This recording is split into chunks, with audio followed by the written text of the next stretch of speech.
Queremos darle la bienvenida a cada uno de ustedes en esta tarde, que el Señor les bendiga grande y poderosamente.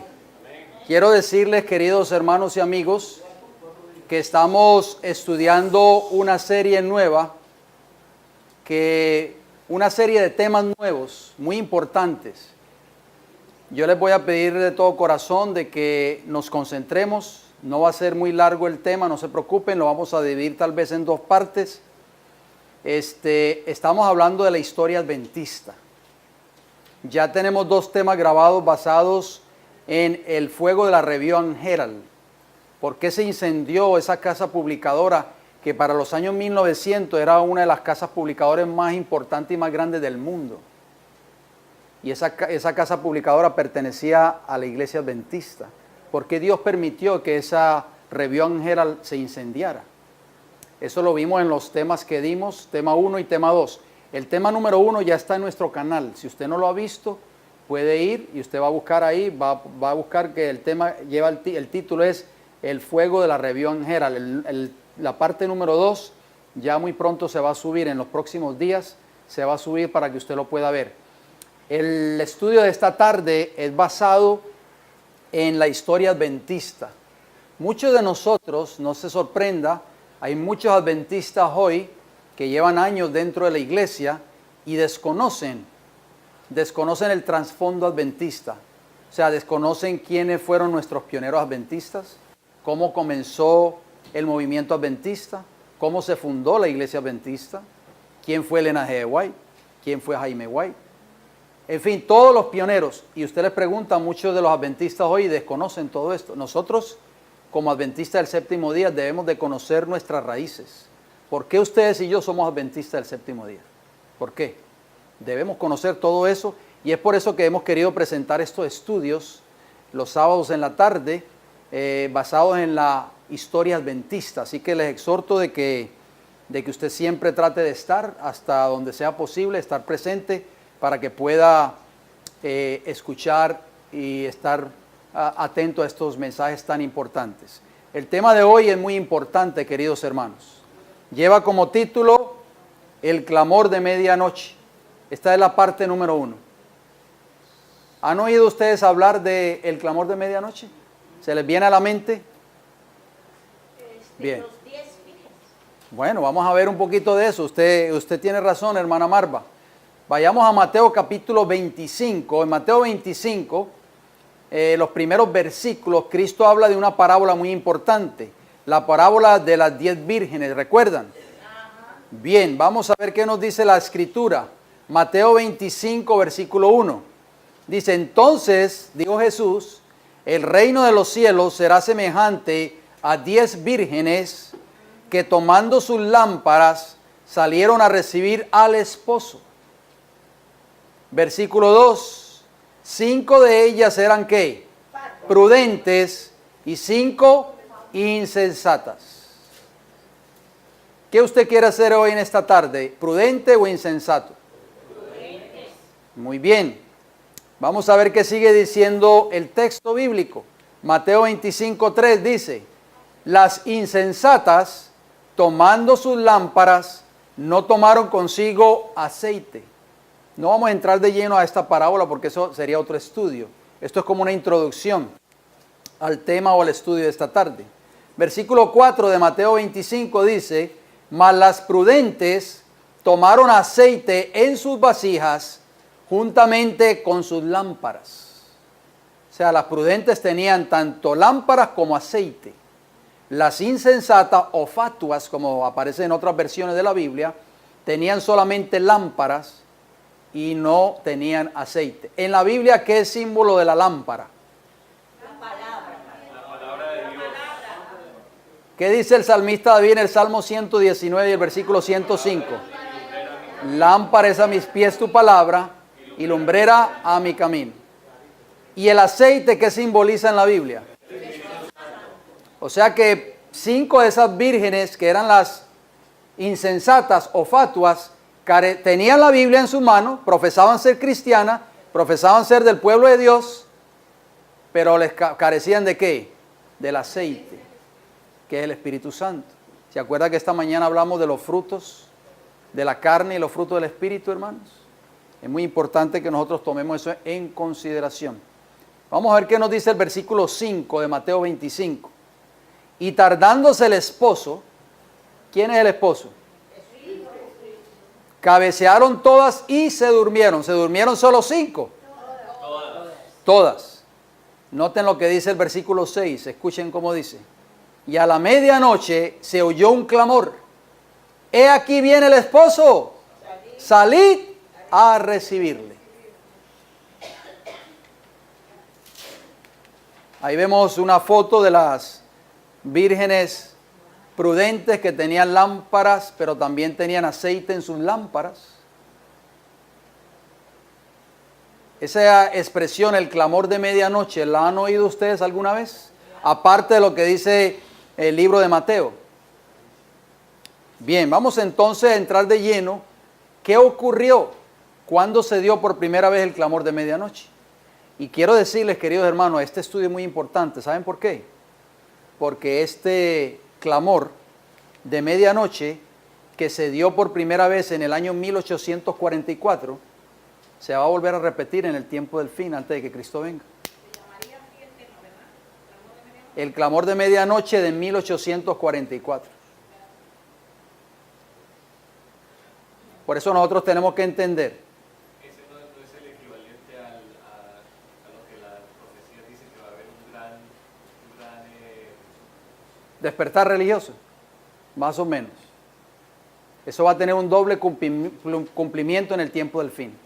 Por eso tenemos que leer todos los detalles, lo que pasó en 1844 y lo que va a volver a pasar antes de que Cristo venga por segunda vez. Recuerden que la hermana Guay habla mucho de eso y lo vamos a ir estudiando. Bien, vamos a ver qué dice ella. Empecemos a leer, vamos a leer muchas citas del Espíritu de Profecía. Si usted le da un poquito de sueño, quizás por el calor o porque comió un poquito de más, yo le exhorto a que se levante de su asiento y el sueño se le va a ir. Usted se va a dar cuenta, es una buena terapia. Dice así, escuchen bien, en el verano de 1844, ¿de qué año? Se dio un llamado a las iglesias de los Estados Unidos de Norteamérica, cuando el pueblo de Dios fue llamado a salir de ellas. Esta es una nota que estoy poniendo ahí para que nosotros tengamos una idea de lo que pasó en ese tiempo. Veamos brevemente algunas condiciones que existieron para que se diera el clamor de medianoche. Vamos a ver qué nos dice la Biblia. Esto es un principio bíblico que no falla, hermanos. Y tenemos que siempre tenerlo en mente. ¿Cuál es? Eclesiastés 1.9. ¿Qué dice Eclesiastés 1.9? ¿Qué es lo que fue? Lo mismo que será. ¿Qué es lo que ha sido hecho? Lo mismo que se hará. Y nada hay nuevo debajo del sol. O sea, lo mismo que ocurrió, en otras palabras, en 1844, con el clamor de medianoche, se va a repetir en el tiempo del fin antes de que Cristo venga.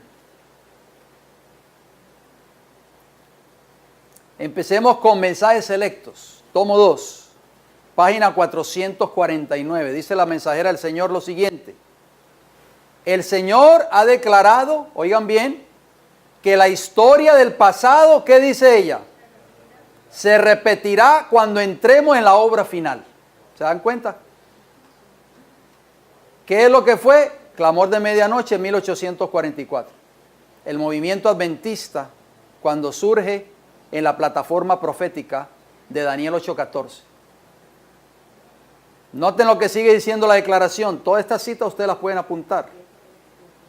Hay que proclamar ante el mundo, ¿cuántas verdades? ¿Cuántas verdades? Todas las verdades que Él ha dado para estos últimos días. Muchos hoy quieren predicar estas verdades en sus respectivas iglesias y son silenciados, hermanos. Son marginados. Hay otros hermanos que yo conocemos que han sido inclusive hasta desfraternizados. ¿Sabe que hablé con un hermano recientemente en Costa Rica? Que tiene ya está comenzando un ministerio allá, muy bonito. él, cuando yo fui el año pasado a Costa Rica, yo llevé una literatura de las que nosotros tenemos acá. Y entonces fui al hogar de él. Él tristemente no pudo estar ahí en la reunión porque él estaba trabajando, pero su esposa nos atendió muy amablemente. Le dejamos la literatura. Gracias a Dios ha sido una bendición para él y para las personas con que él ha estado en contacto. Pero quiero decirles algo, un testimonio que me contó el hermano Rancés, que habló también con él. Había una muchacha nicaragüense que estaba de visita en Costa Rica y entonces se habló con este hermano. El hermano le dio una literatura para que ella se la llevara de regreso a Nicaragua. Cuando llegó a la iglesia adventista de Nicaragua, hermanos, le prohibieron todo que repartiera esa literatura, si no estoy mal, de acuerdo a lo que me dijo Rancés. ¿Y sabe qué le sucedió a la muchacha? La desfraternizaron, hermano. Hermano, a mí hace 23 años que me borraron a mí y a mis hijos Ajá. en Puerto Rico. Ujú. Yo llegué aquí, me mandaron a buscar mi carta y nunca apareció. Ajá. Y yo nunca exigí nada. Hace 23 años que me borraron, Ajá. como dicen en Santo Domingo, cuando nos trataban bien. Borrada hace 23 años. Dice aquí esa cita, escuchen bien esa declaración, hermanos. Dice ella, hay que proclamar ante el mundo, ¿cuántas verdades? Todas las verdades que Él ha dado para esto. ¿Para qué días? Últimos días. Oiga, yo les hago una pregunta a ustedes. ¿Estamos viviendo en esos últimos días? Por eso yo les dije al principio, la Biblia nunca se equivoca. ¿Qué es lo que fue? Lo mismo que será. No hay nada nuevo debajo del sol. Empecemos por lo básico. Se predicó el Evangelio eterno y la segunda venida de Cristo.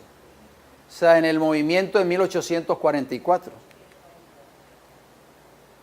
Dice, la profecía del mensaje del primer ángel, revelada en la visión de Apocalipsis 14, encontró su cumplimiento en el movimiento adventista de 1840 a 1844. Tanto en Europa como en América, algunos hombres de fe y oración se sintieron profundamente conmovidos cuando su atención se concentró en las profecías y al examinar el registro inspirado, descubrieron evidencias convincentes de que el fin de todas las cosas estaba cerca. El Espíritu de Dios instó a sus siervos a dar la advertencia. Estamos hablando de los 1840 en adelante. ¿Qué pensarían esos siervos de Dios si estuvieran vivos y vieran la condición del mundo hoy? El Espíritu de Dios instó a sus siervos a dar la advertencia. El mensaje del Evangelio eterno se esparció por todas partes. Temed a Dios y darle gloria, porque la hora de su juicio ha llegado. Apocalipsis 14:7. Doquiera aparecieron los misioneros, se proclamaron también las buenas nuevas del pronto regreso de Jesús. ¿Estamos hablando de qué años, hermanos? 1840-44. Ok, 1840-1844. Muy bien. En diferentes lugares se encontraron grupos aislados de cristianos que, únicamente por medio del estudio de las Escrituras, creyeron que el advenimiento del Salvador estaba próximo. En algunos lugares de Europa, cuyas leyes eran tan opresivas que prohibían la predicación de la doctrina adventista, y eso muy pronto se va a prohibir aquí en este país, cuando se una la iglesia con el Estado, los niños fueron impulsados a declararla. Por eso los niños que están aquí pequeños deben conocer este mensaje, porque ellos van a ser los instrumentos de Dios en el tiempo del fin. Por eso los padres tienen una responsabilidad muy grande con sus hijos, sobre todo los padres que tienen niños pequeños.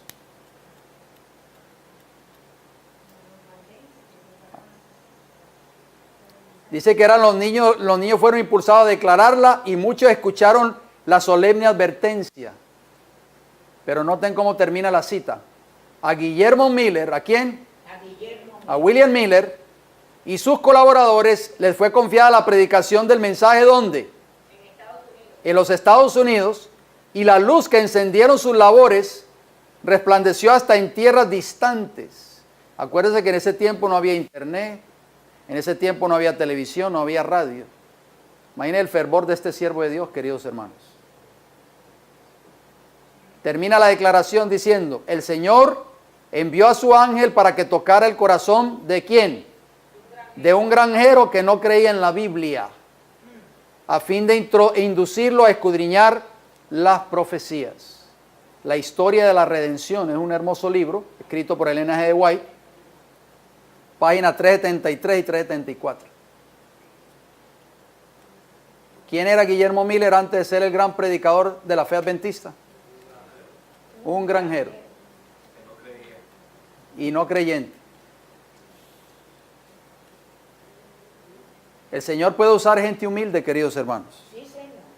Porque hoy, déjeme decirle con todo el respeto que se merecen los ministros y pastores, pero la gran mayoría de las personas hoy tienen sus ojos puestos en los grandes ministros populares del mundo.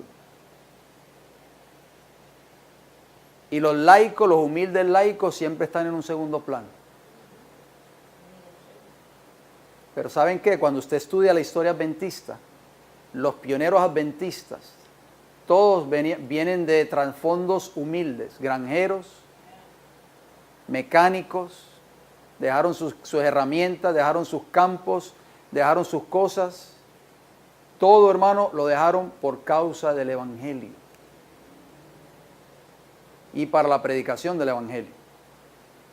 Sigamos adelante. Existía la ¿qué? La mundanalidad, la apostasía y la muerte espiritual en las iglesias. Acuerde que todo esto se va a cumplir, se va a repetir. ¿Creen ustedes que eso está existe hoy en las iglesias? La mundanalidad, la apostasía y la muerte espiritual. Sigue diciendo, escuchen. Al continuar su examen de las profecías, Miller descubrió que los habitantes de la tierra estaban viviendo en las horas finales de la historia de este mundo, pero que no lo sabían. ¿Cuántos hoy, profesos cristianos, no saben que muy pronto se va a cerrar la gracia? Que el juicio investigador se va a terminar. Observó las iglesias, ¿cómo las vio Miller? Y vio que estaban corrompidas, que habían trasladado sus afectos de Jesús al mundo, que estaban buscando honores mundanales, en vez de los honores que vienen de lo alto, que luchaban por las riquezas terrenales, en vez de depositar sus tesoros en el cielo.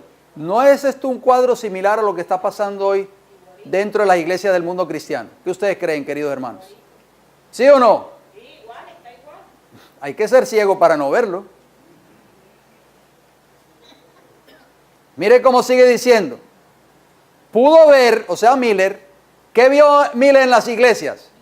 Hipocresía, oscuridad y muerte por todas partes. Muerte espiritual, queridos hermanos.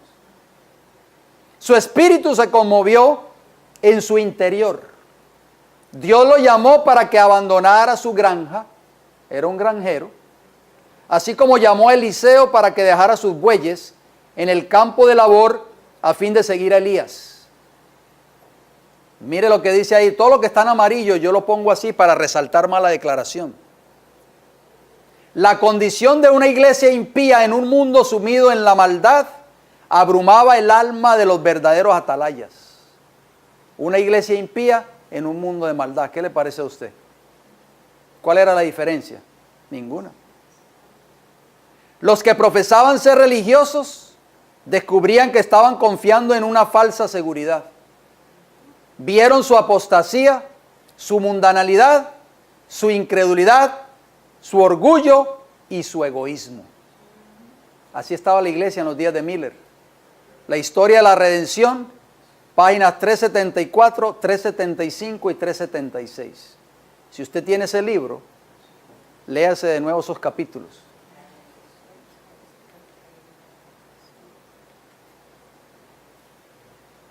El mensaje del primer ángel en el capítulo 14 del Apocalipsis, que anuncia la hora del juicio de Dios y que exhorta a los hombres a que le teman y le adoren, tenía por objeto, ¿cuál era? Separar de las influencias corruptoras del mundo al pueblo que profesaba ser de Dios y despertarlo para que viera su verdadero estado de mundanalidad y apostasía. Por eso es que hay tanta mundanalidad y apostasía dentro de las iglesias del mundo cristiano hoy, porque no conocen el mensaje del primer ángel.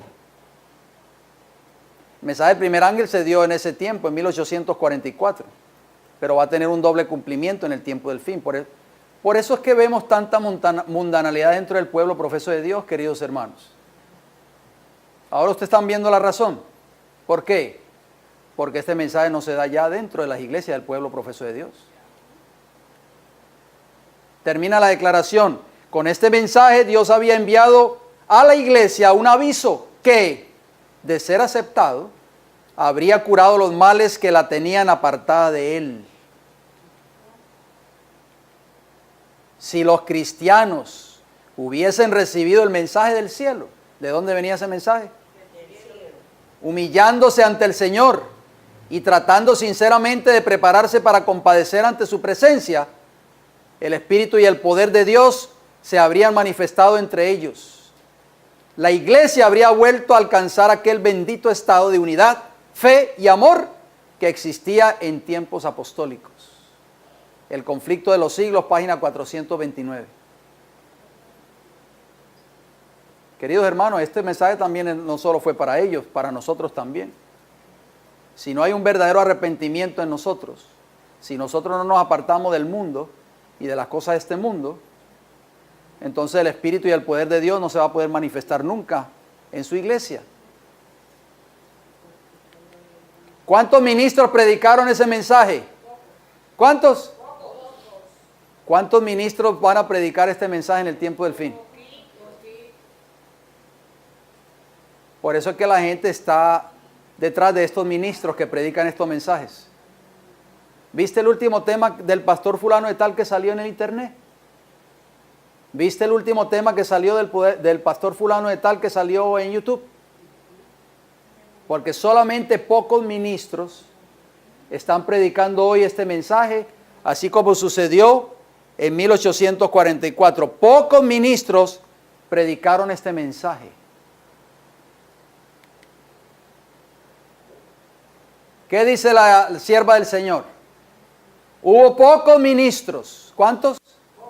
Pocos. Sin embargo, que aceptaron este mensaje, por eso mismo fue confiado mayormente ¿a quién? ¿A quién? A humildes laicos. Esto es maravilloso, ¿saben por qué? Porque Dios está esperando por ti y por mí hoy. Dios quiere darte este mensaje a ti y a mí para predicarlo al mundo.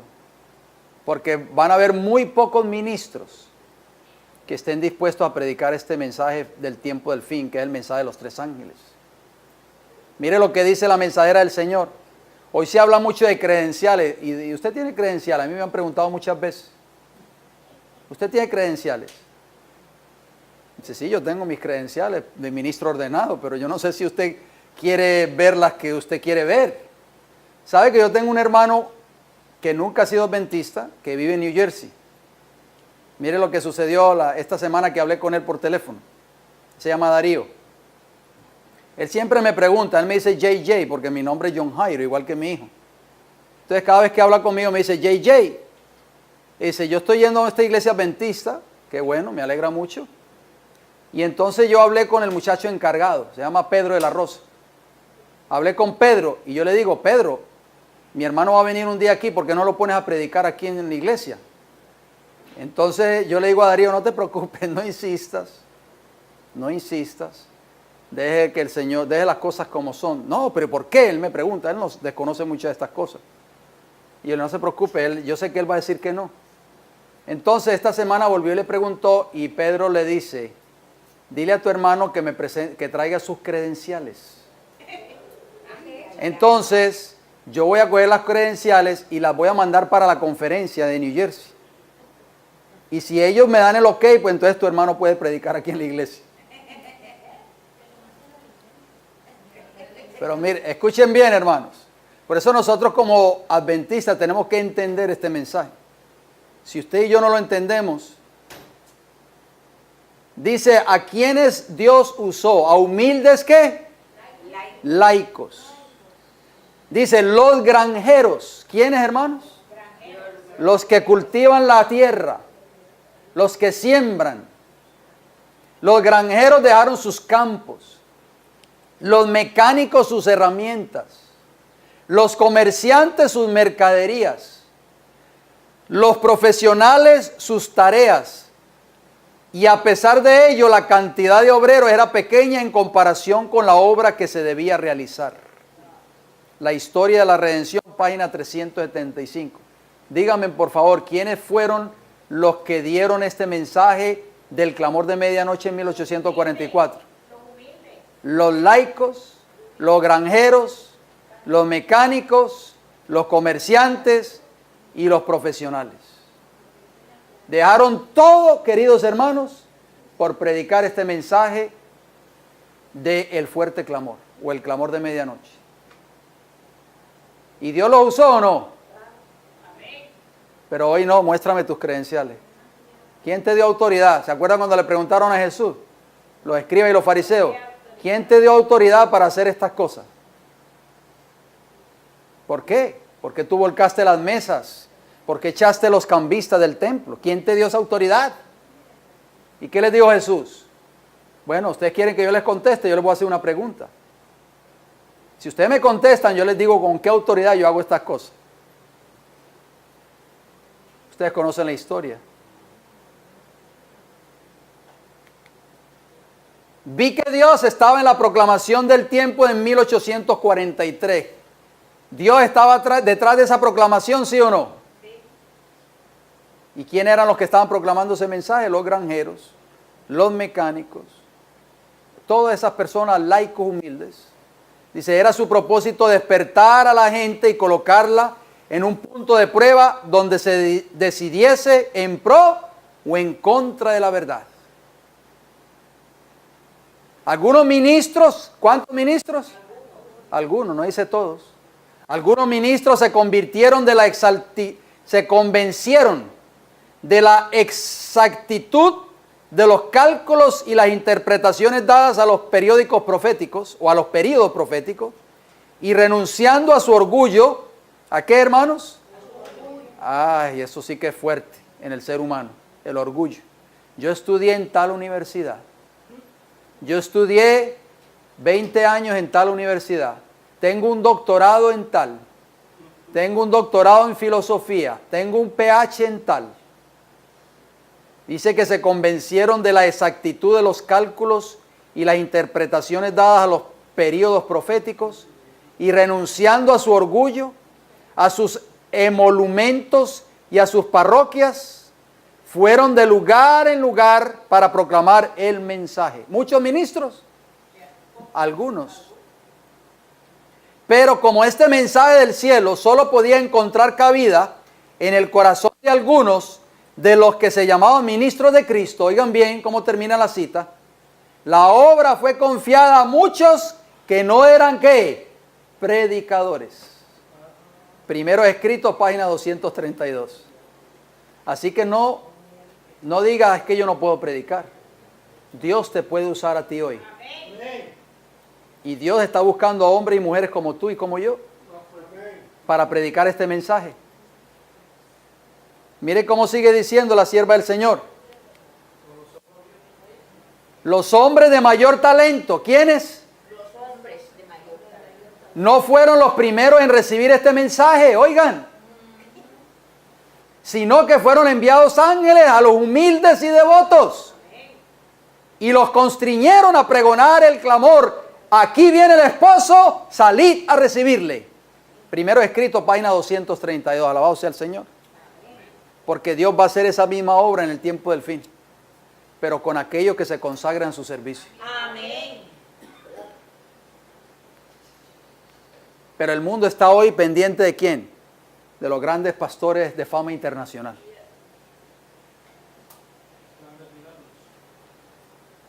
Cuando el laico, cuando el humilde miembro de iglesia, hombre o mujer, se consagre completamente a Dios en este tiempo del fin, el Señor dice que va a enviar ángeles a los humildes y devotos y los va a constriñir el Señor a predicar, he aquí viene el esposo, salir a recibirle.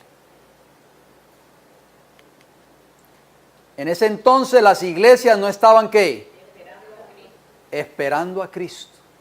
¿Estará ocurriendo lo mismo hoy? ¿Cuándo fue la última vez que usted oyó un mensaje de la venida de Cristo? ¿Cuándo fue la última vez que usted oyó un mensaje de preparación? Noten lo que dice. La proclamación de un momento definido para la venida de Cristo despertó la gran oposición de mucha gente de todas las clases, desde el ministro en el púlpito hasta el más osado pecador. Ellos decían, no, el día y la hora nadie lo sabe. Nadie sabe ni el día ni la hora. Decían a la vez el hipócrita ministro y el burlador más atrevido. Cerraron sus oídos. ¿Qué hicieron, hermano? Cerraron sus oídos a las claras y armoniosas explicaciones del texto que daban los que se referían al fin de los periodos proféticos y a las señales que Cristo mismo había anunciado como pruebas de su advenimiento. No queremos saber de eso. Muchos de los que profesaban amar al Salvador, ¿qué declararon? Declararon que no se oponían a la predicación de su venida. Solo objetaban la fijación de un momento definido, pero eso era una excusa para no aceptar el mensaje. El ojo de Dios, que todo lo ve, leía lo que había en los corazones. No querían escuchar que Cristo vendría para juzgar al mundo con justicia. Ellos no querían escuchar ese mensaje. ¿Saben que eso está sucediendo muy a menudo en las iglesias? Cuando usted predica un mensaje de que el Cristo viene a juzgar a este mundo con justicia, o cuando habla usted del juicio investigador, el pastor le viene y lo llama a usted aparte y dice, no predique más esos temas aquí, porque eso asusta a la gente. Y las visitas se asustan con esos mensajes. Entonces lo silencian a usted automáticamente. Dice ahí, no querían escuchar que Cristo vendría para juzgar al mundo con justicia. Habían sido siervos ¿qué? Infieles. Sus obras no podrían resistir la inspección del Dios que escudriña los corazones. Y temían encontrarse con su Señor. ¿Sabe por qué no querían que ese mensaje se predicase? Los ministros en ese entonces. Porque no estaban preparados para que Cristo viniera. Porque había pecado en ellos. Exactamente. Pecados escondidos. Exactamente, hermana. Usted lo ha dicho. Por eso prohibían que ese mensaje se predicase. ¿Estará sucediendo eso hoy? Ese es el punto, el mundo quiere retrasar la venida de Cristo. Exactamente. Hoy se habla mucho dentro del pueblo de Dios de la libertad religiosa. Es que hay muchos cristianos que no quieren que Jesús venga. Es correcto. Pero no quieren que Jesús venga. Se habla mucho, exacto, hermana. Se habla mucho de la libertad religiosa. Y es bueno la libertad religiosa, yo no digo que es mala. Pero ¿saben qué hace ese, hermano? Ese mensaje que se da de que hay que orar y damos gracias a Dios por la libertad religiosa. Esos ministros que promueven eso le están diciendo en otras palabras a Dios, mira, no cumplan lo que está escrito en Apocalipsis 13. No queremos que eso se cumpla todavía. Dice aquí la última parte de esa cita, ¿qué dice? Satán y sus ángeles se regocijaron y vituperaron ¿a quién? A Cristo y a sus santos ángeles. ¿Por qué? Porque su pueblo profeso lo amaba tan poco que no deseaba que regresara. La historia de la redención, páginas 377 y 378. ¿Qué estaba pasando con el pueblo profeso de Dios? No quería que Cristo viniera. Mire, hay muchas personas que dicen que Cristo no... Dice, si Cristo no viene, mi hijo no se va a graduar nunca en la universidad. Y yo quiero que mi hijo sea médico. Una muchacha bendita, ella dice, Ajá, yo quiero que Cristo venga, pero yo quiero que mi hija se gradúe de ingeniera y la otra de ajá. Yo digo, wow, tan pequeña. Mire, 15 años. esto que ustedes están leyendo aquí, hermanos, que aparece ahí, eso fue lo que sucedió en el movimiento adventista de 1844. Recuerde el principio bíblico de Eclesiastés 1:9. ¿Qué es lo que fue?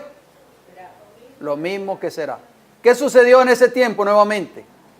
Los falsos pastores predicaban ¿qué? Mensajes de paz y seguridad. Pregunto, ¿se estará repitiendo eso dentro del pueblo de Dios? ¿Saben que esta semana me llamó una hermana? Ustedes se acuerdan de la hermana Elsie, ¿verdad? De nuestra hermana de iglesia. Ella está viviendo en Pensilvania porque el hijo de ella se mudó.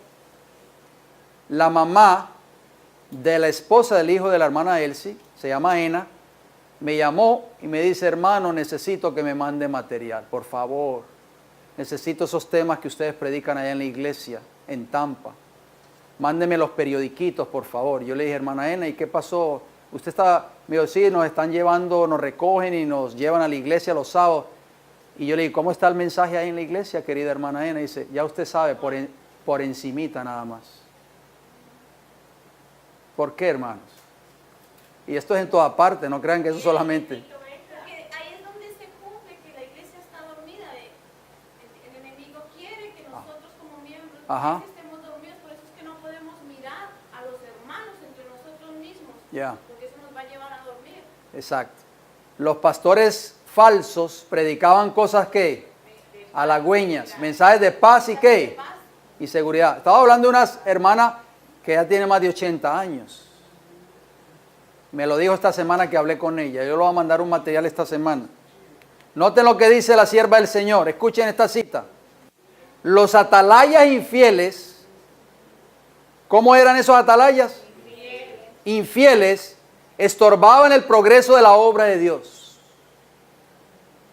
Cuando la gente comenzaba a inquietarse, los miembros de la iglesia, y a buscar el camino de la salvación, esos dirigentes se interponían entre ellos y la verdad y trataban de calmar sus temores mediante falsas interpretaciones de la palabra de Dios. No, eso no viene todavía. La ley dominical, ¿quién dice eso? No hable de eso aquí en la iglesia. Eso todavía falta mucho. Quizás 50, 60 años. Mire cómo termina la segunda parte. A esa obra se unieron ¿quiénes? Satanás y los ministros no consagrados para clamar paz, paz, cuando Dios no había hablado de paz. Estamos hablando de los años 1844 en adelante, hermano. ¿Qué pensará Dios del tiempo que estamos viviendo hoy? Han pasado más de 100 años, querida iglesia. Como los fariseos de los días de Cristo, muchos no quisieron entrar en el reino de los cielos y se lo impidieron a los que estaban por entrar. La sangre de esas almas les será requerida. La historia de la redención, página 378. Yo no quisiera estar en los zapatos de esos ministros, queridos hermanos. Estos ministros negligentes de hoy día, que solamente se dedican a predicar mensajes de paz y seguridad, a contar chistes desde el púlpito. Esos ministros le van a tener que dar una cuenta muy grande a Dios. Por eso este servidor quien les habla, yo tengo una responsabilidad ante los ojos de Dios, como ministro. ¿Por qué? Porque yo no quiero que vuestra sangre en el día del juicio caiga sobre mi cabeza, queridos hermanos. A veces la gente se enoja en las iglesias, ese pastor predica muy fuerte, siempre está tirándole a uno. No, hermano, no es el pastor, es el Señor que te está redarguyendo a través de los mensajes que el Señor le inspira a ese ministro a predicar. No lo tomes así. Es el último llamado. Exactamente, el último llamado de misericordia, un mensaje de exhortación, de arrepentimiento. Estos ministros de esa época, que fueron atalayas infieles, así como dice la cita, ¿qué va a pasar con ellos, hermano, cuando Cristo venga en el día del juicio? Les va a pedir cuenta por esas almas. Salvador, te iba a decir algo rapidito, porque esto no sale en el micrófono, sus comentarios, pero tiene que hablar bien fuerte. Diga, hermanito, rápido, por favor. Esta historia de la redención, usted lo puede bajar a su teléfono móvil. Esa es la ventaja que tenemos hoy, queridos hermanos. Quizá ya estos libros, usted va a la librería adventista y ya usted no los encuentra, porque muchos de ellos ya lo han dejado de publicar.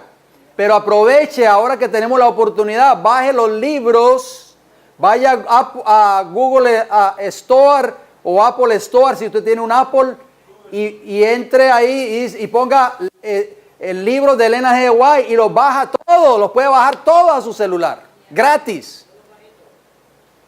Y ahí usted puede leer esas declaraciones. Mire cómo sigue diciendo el espíritu de profecía. Muchos pastores del rebaño, ¿cuántos?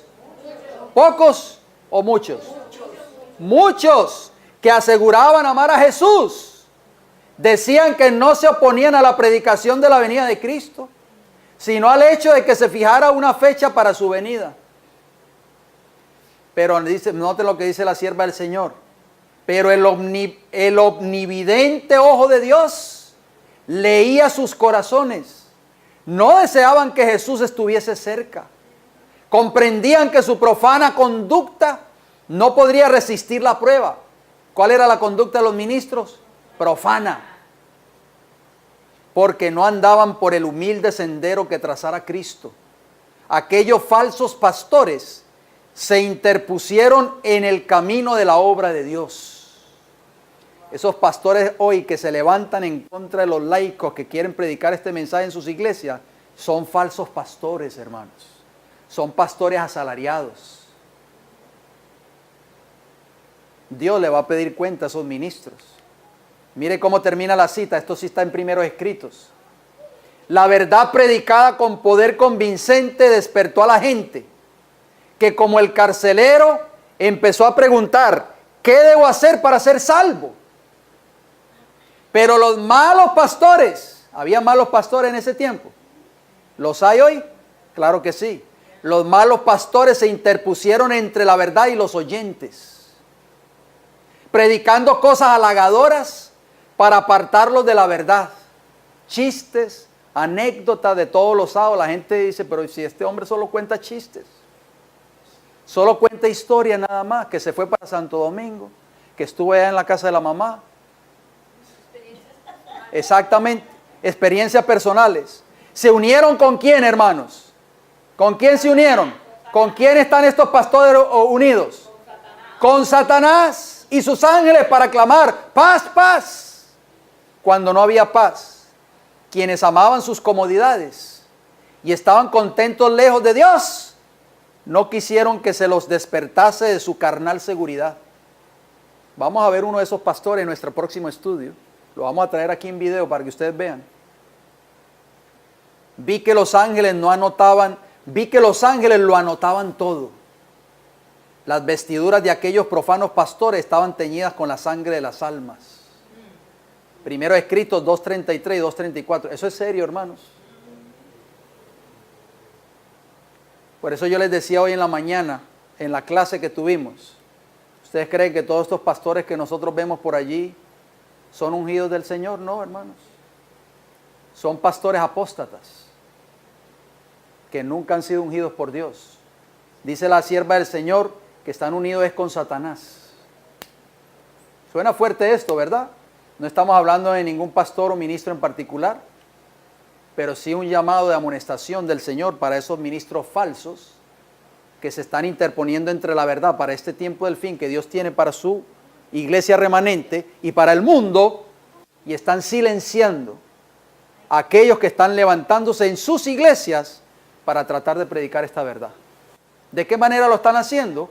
Lo están marginando, le están quitando los cargos y muchos están siendo defraternizados. El pastor van de los ancianos y le dice, el hermanito fulano de tal que predicó ahí un poquito fuerte y leyó unos cuantos libros rojos, no me le den más parte en la escuela sabática.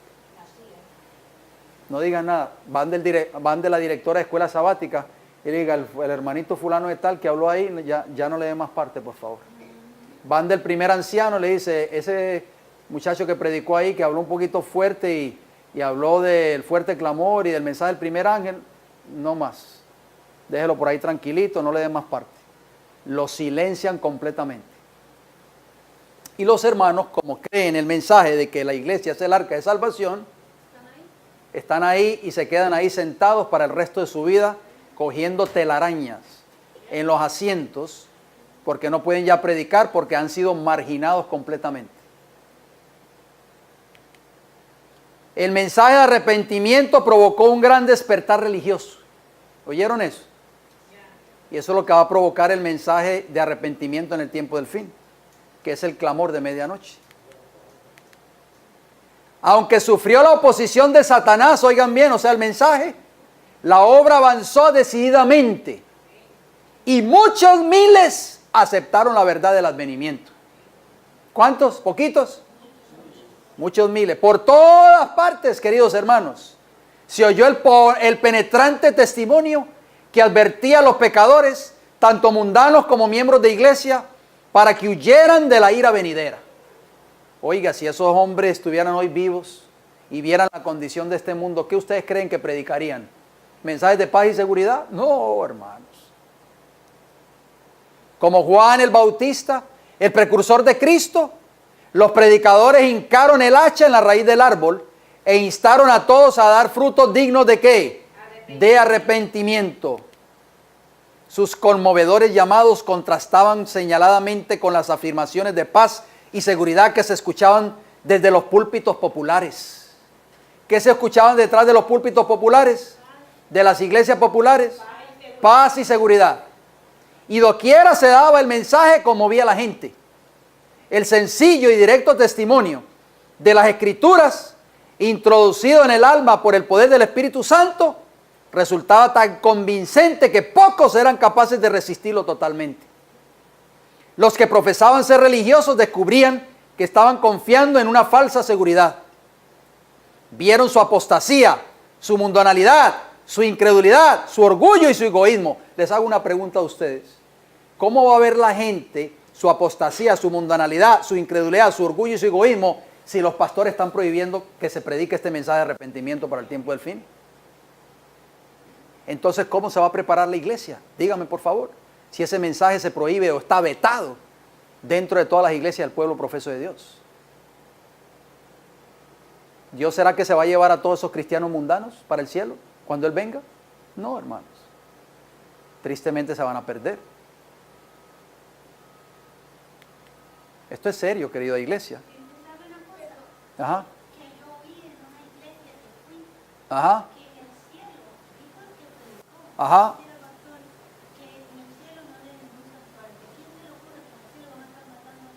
Ay, por favor, que en el cielo no va a haber santuario. Bueno, ay, Señor.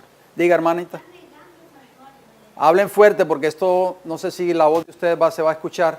Ajá, por favor. Lo que pasa es que hay un mal concepto Ajá. dentro de la iglesia. Nosotros muchas veces estamos en la iglesia y nos estamos comparando con el mundo. Ajá. Y aquellos que no nos comparamos con el mundo, nos comparamos entre nosotros mismos. Ajá. Pero vemos muy pocos que nos comparamos con Jesús. Porque cuando yo me comparo con Jesús me doy cuenta de mis faltas porque Él me las muestra. Entonces, una parte estamos durmiendo al compararnos con el mundo y entonces decimos, como no estamos haciendo las cosas del mundo, estamos salvos.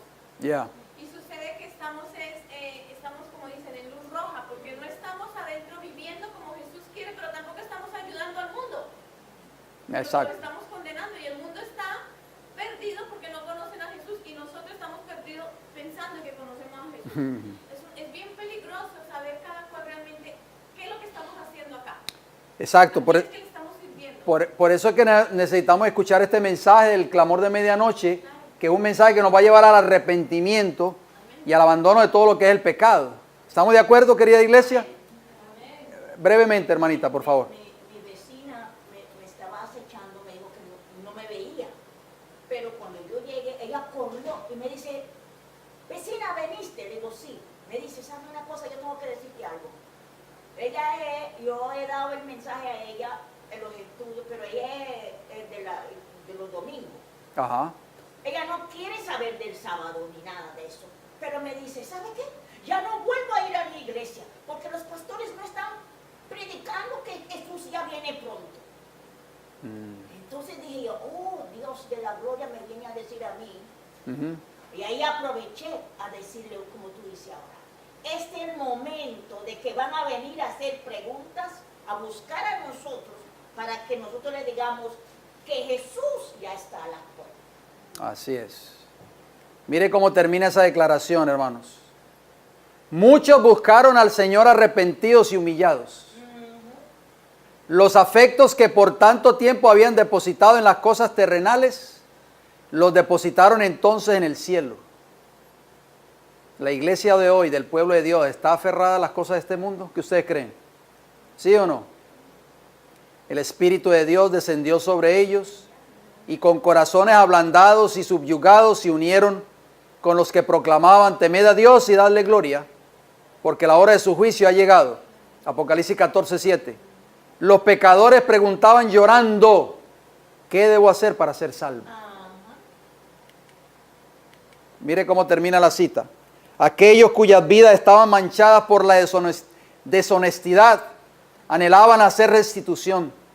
Todos los que encontraban paz en Cristo ansiaban que otros compartieran esa bendición. Los corazones de los padres se volvieron a los hijos y los de estos a sus padres. Las barreras del orgullo y la reserva desaparecieron. Se hicieron confesiones sinceras y los miembros de la familia trabajaron para la salvación de sus seres queridos. A menudo se oían fervorosas intercesiones. Por todas partes había almas profundamente angustiadas que intercedían ante Dios. Muchos lucharon toda la noche en oración para estar seguros de que sus pecados habían sido perdonados o por la conversión de parientes y vecinos. Oiga, esta experiencia, la iglesia está experimentando esto hoy. La fe ferviente y decidida lograba sus propósitos. Si el pueblo de Dios hubiera continuado siendo tan importuno en la oración para presentar sus peticiones ante el trono de la gracia, tendría una experiencia mucho más rica de la que ahora posee. Termino aquí la cita de esta manera. Hay muy poca oración, hermanos, muy poca comprensión verdadera del pecado, y la falta de una fe viviente deja a muchos destituidos de la gracia tan ricamente provista por nuestro misericordioso Redentor. Toda clase de gente se congregaba en las reuniones adventistas, oigan bien. ¿Por qué será que en nuestras reuniones escasea la gente? Los ricos y los pobres, los encumbrados y los humildes estaban, por diversos motivos, ansiosos de escuchar por sí mismos la doctrina del segundo advenimiento. El Señor mantenía en jaque el espíritu de oposición mientras sus siervos exponían las razones de su fe. A veces los instrumentos eran débiles, eran gente humilde, pero el Espíritu de Dios daba poder a su verdad. La presencia de los santos ángeles se sentía en esas reuniones y muchos se unían diariamente a los creyentes. Cuando se repetían las evidencias del pronto regreso de Cristo, vastas multitudes escuchaban esas solemnes palabras en completo silencio. Parecía que el cielo y la tierra se acercaban. El poder de Dios se manifestaba entre los jóvenes, oigan bien, los ancianos y la gente madura.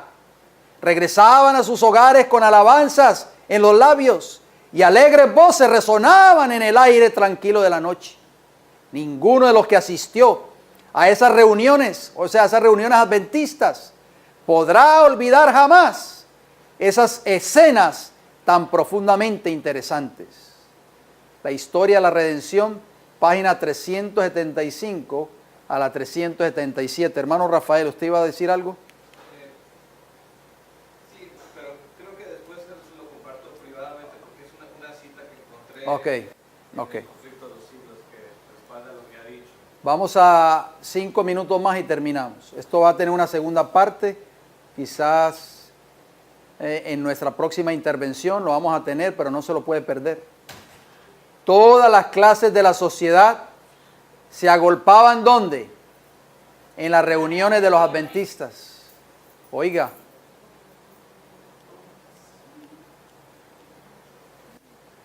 aquí hay que pelear para que venga la persona. Pero dice que todas las clases de la sociedad en ese entonces se agolpaban en las reuniones de los adventistas. Ricos y pobres, grandes y pequeños, ansiaban por varias razones oír ellos mismos la doctrina del segundo advenimiento. ¿Por qué será que esa doctrina no se predica hoy dentro del pueblo de Dios? A medida que nos acercamos más a la segunda venida de Cristo, menos se predica de ello. El Señor contenía el espíritu de oposición, oigan bien, mientras que sus siervos daban razón de su fe. A veces el instrumento era débil, pero el Espíritu de Dios daba poder a su verdad. Se sentía en esas asambleas, ¿qué cosa? La presencia de los santos ángeles. Amén. Y cada día muchas personas eran añadidas al número de los creyentes. Wow, qué tremendo, hermanos. Termino con esta cita. Siempre que se exponían los argumentos en favor de la próxima venida de Cristo, había grandes multitudes que escuchaban embelesadas. ¡Wow! ¡Qué mensaje! Nunca había escuchado un mensaje como eso. ¿Por qué no existe eso hoy dentro del pueblo de Dios? Porque ya esos mensajes ya no existen. Ya no se predican. Dice, no parecía sino que el cielo y la tierra se juntaban. El poder de Dios era sentido ¿por quién? Por ancianos, jóvenes y adultos. Los hombres volvían a sus casas cantando alabanzas. Amén. Y sus alegres acentos rompían el silencio de la noche. Ninguno de los que asistieron a las reuniones podrá olvidar jamás escenas de tan vivo interés. El conflicto de los siglos, página 419. Eso, mis queridos hermanos, fue un verdadero reavivamiento. Pero ¿cómo va a haber un reavivamiento dentro del pueblo de Dios hoy si esos mensajes no se predican? Dígame, por favor. ¿Ah? No puede haberlo. Antes de que venga Cristo va a haber algo bien grande. Vamos a retomar en nuestro próximo estudio. Yo sé que ustedes tienen algunos comentarios. Vamos a hacerlo después de que oremos y que hayamos parado la grabación para que así mantengan sus comentarios en sus mentes. Siéntanse libres de hacerlo. Aquí venimos todos a aprender. Pero vamos a retomar en nuestro próximo estudio el mensaje desató ¿qué cosa? Oposición y ¿qué más? Persecución, hermanos. Todo lo que ustedes y este servidor hemos visto en esta tarde se está cumpliendo al pie de la letra en este tiempo que nos ha tocado vivir. Mantenga su pensamiento ahí, hermano Moisés, no se preocupe, vamos a orar primeramente porque ya el tiempo se me fue y yo prometí que no iba a abusar del tiempo. Vamos a ir de rodillas, queridos hermanos. Tenemos que prepararnos porque Cristo está a las puertas. Amante Dios y Padre Celestial, le damos las gracias, Señor, porque el movimiento adventista fue un movimiento dirigido por el Espíritu de Dios.